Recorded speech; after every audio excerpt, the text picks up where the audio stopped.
Hi, it's Tony from CassetteComeback.com. Now in this video, bing, I looked at lots of different generations of the D, but these were mostly the European versions.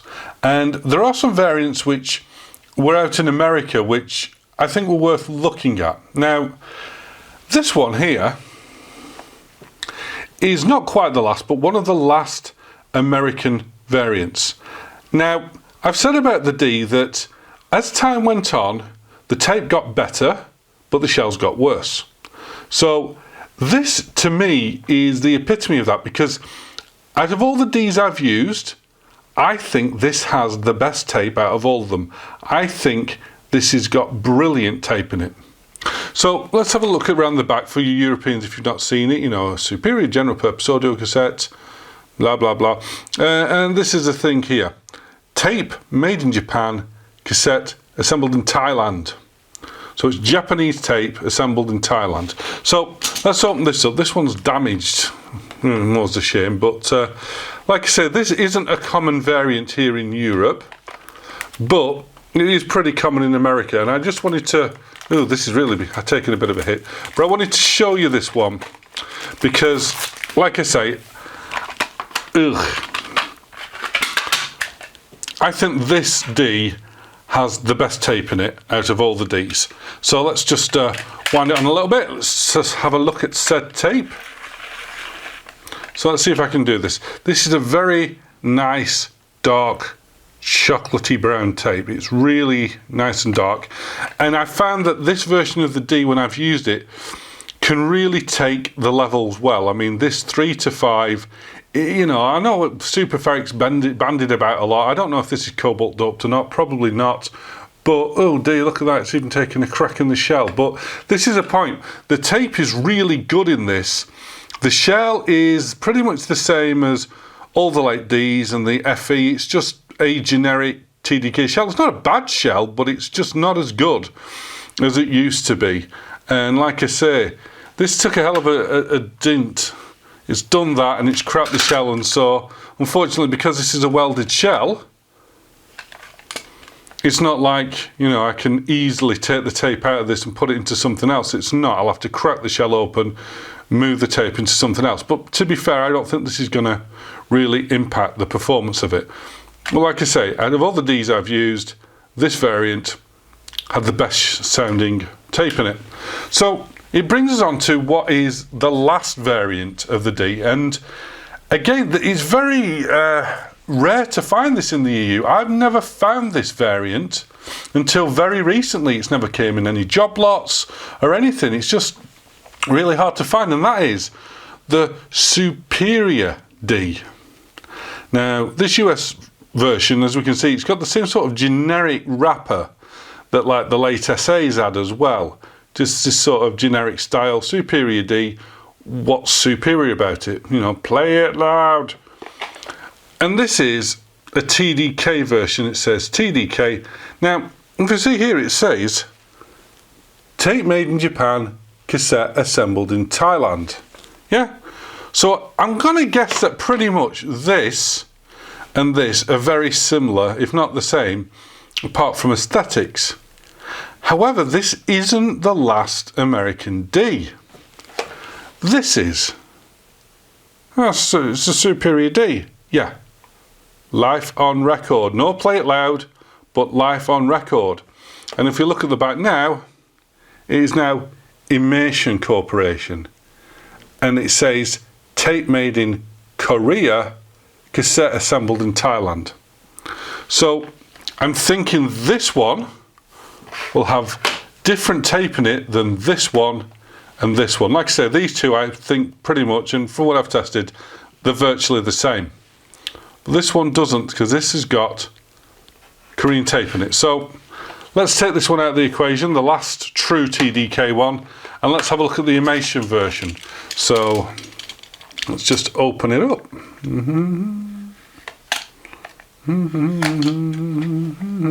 Yeah, I'm humming.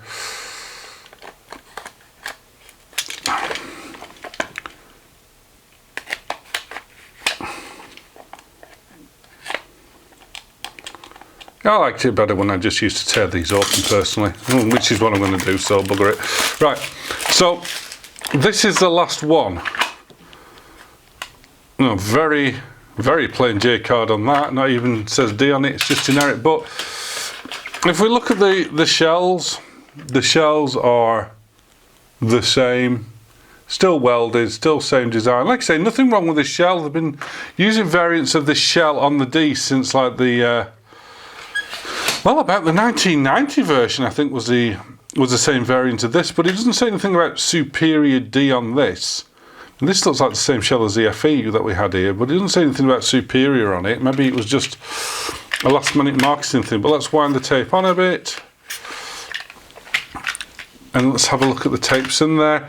And yeah, you can see visually that the tape in the Superior, which is the lower tape, is different than the one in the TDK, so the Japan tape at the top, Korean tape at the bottom. You see visually they are different. So yeah, so I guess my question is, because like I say, this isn't a common tape in Europe at all, and this I think is the best sounding D. Let's compare and contrast what I think is the last great sounding D with this Superior D, and let's see if it really went out with a bang in America or if it sort of whimpered with Korean tape.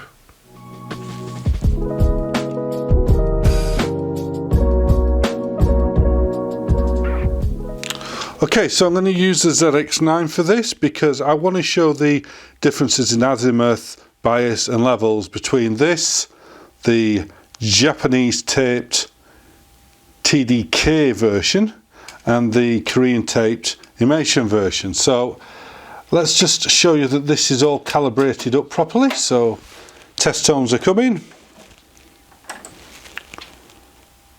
Okay, the azimuth is on the reds, that's right. The levels are right, and the bias is right. Oh, it's just a little bit over, just a little bit. Let's just tweak it down just a little bit. Okay, so bias is right, levels are right, azimuth is right. Nice and stable. Like I say, this version of the TDK D, best tape I think of the lot. So let's record some music onto it now. Now I'm going to record this hot. I'm going to record this at +5, which is what I would say is super ferric sort of level. I would never really record a ferric at +5 anymore. The hiss doesn't bother me that much, but I'm recording it at +5 in this just to show you how good this tape is. So this tune I'm going to use is from a gentleman called Nico Staff, and this is from the YouTube audio library, and this is called Sunny Travel.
Pretty good, eh? I mean, I chose that tune because there's a lot of bass in there, but if you listen between the source and the tape, you'll listen that the source's bass has a lot of reverb on it, and it sounds a bit distorted. But on the tape, it sounds a bit distorted, but it's actually the source. But bottom line is, I was peaking at some points at +7 there. This is a fantastic sounding cassette for something that was entry level, a basic ferric. How good did that sound? It really did, and that's why I think, like I say, this tape in this one, I think is the best that the D ever got, because that doesn't look cobalt dope to me. It really doesn't. But it's superb. So let's see now how the last of the line Imation branded D, well, Superior D with the Korean tape in. Let's see how this compares. So let's bias it up first and see how the biasing and levels, etc. compare. So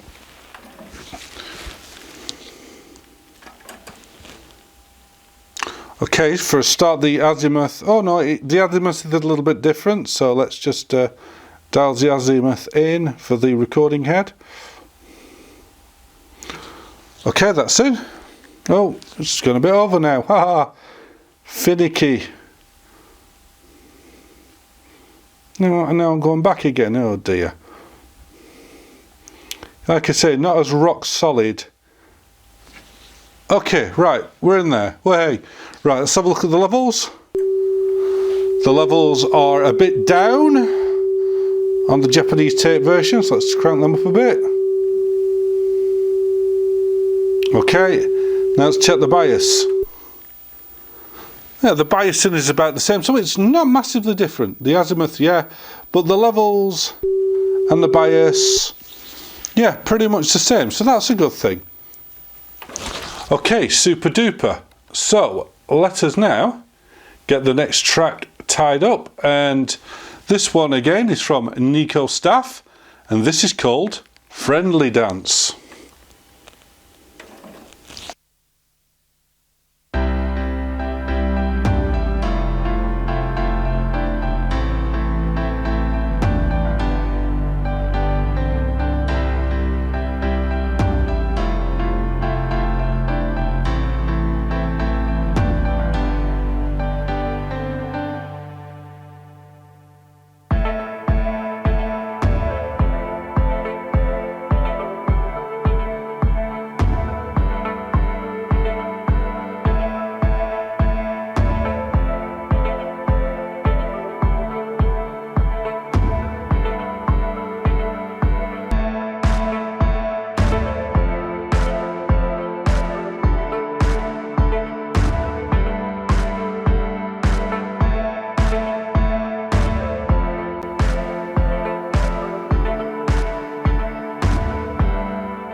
So, last of line. These are still, as far as I can see in America, relatively cheap to get and relatively plentiful. That wasn't a bad performance, was it? +5 on the whole, the odd peak above that. But let's be honest, that sounded good. That sounded well. And I personally don't think it's massively inferior to the Japanese tape, except I could hear more hiss. I thought this was audibly hissier. But still, this isn't junk. Just because it's Imation on it instead of TDK doesn't mean this is a junk tape. I thought that gave a very, very respectable performance. The truth.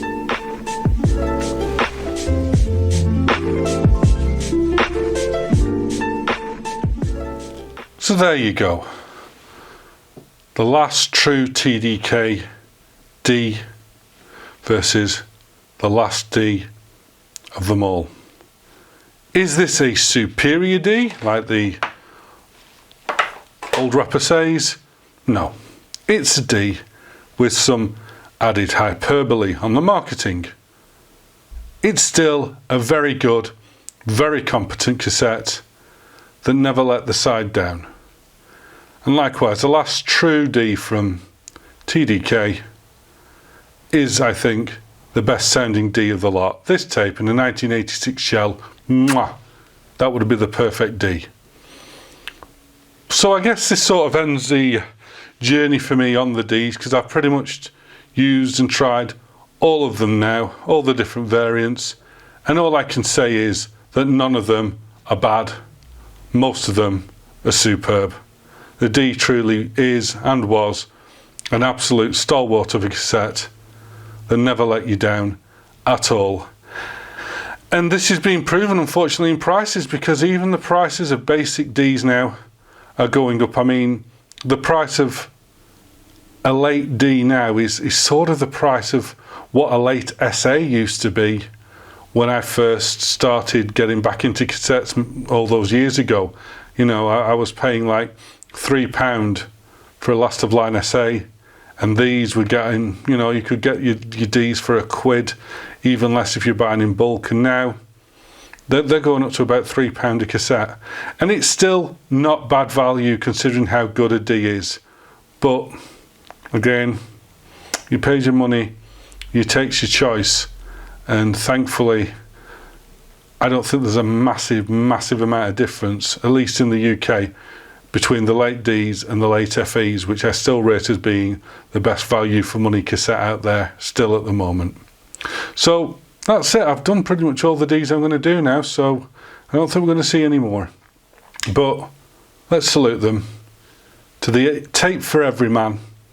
Always reliable, always sounding good, and we hope always going to be there.